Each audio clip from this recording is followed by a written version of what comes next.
அதாவது சின்ன வயசில் சைக்கிள் ஓட்ட கற்றுக்கணும், கார் ஓட்ட கற்றுக்கணும், பைக் ஓட்ட கற்றுக்கணும்னு அண்ணனுக்கோ இல்லை தம்பிக்கோ நிகராக கற்றுக்கணும்னு நினைப்போம். ஸோ நான் ஆண்கள் மட்டும்தான் கற்றுக்கணுமா, நானும் கற்றுப்பேன், நாங்கள் ஏன் ஓட்டக்கூடாது அப்படின்னு சொல்லிட்டு ரொம்ப கெத்தாக இருக்கும் அப்படின்னு நினச்சி ஒரு விஷயத்த பண்ணியிருப்போம் சின்ன வயசில். ஒரு கட்டத்துக்கு மேலே நீங்கள் கொஞ்சம் ட்ராப் பண்ணுங்க அப்படின்னு யாராவது கேட்டால், உனக்கு தான் கார் ஓட்ட தெரியுமே, நீயே கார் எடுத்துகிட்டு போ, நீயே இதை போய் வாங்கு, எதாவது வாங்க போனால் நீயே போய் வாங்கு, ஏன் ட்ரைவ் பண்ண கூப்பிட்ற, நீயே போ, நீயே அதை செஞ்சிரு, நீயே இதை செஞ்சிரு எப்படின்னு சொல்லும்போதில் கடுப்பாகும். அது மட்டும் இல்லாமல் ஏதாவது ஒரு ட்ரிப் போனால் கூட சோனியா ஓட்டட்டும், சோனியா பண்ணட்டும், அவங்க தான் ஓட்டுவாங்களா, அவங்கக்கிட்ட கொடுங்க, நல்லா ஓட்டுவாங்க அப்படின்னு சொல்லி அதில் ஒரு பெருமை வேறு.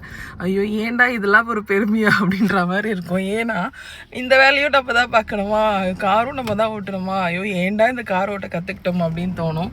இது எனக்கு மட்டும்தானா இல்லை இது உங்களுக்கும் இருக்குமா அப்படின்றது மட்டும் கொஞ்சம் கமெண்ட்டில் சொல்லுங்கள். என்னால் முடியலைங்க.